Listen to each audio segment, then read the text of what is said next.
आंगन में बारी छोटा हो गे बेटी पापा के आंगन में बारी छोटा हन गे बेटी पापा आंगन में भरल लोगा हो गे बेटी पापा आंगन में भरल लोगा हो गे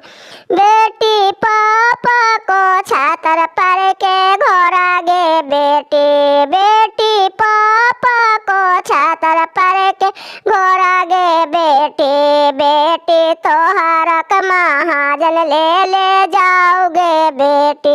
बेटी पापा ना रो बहन बेजार गे बेटी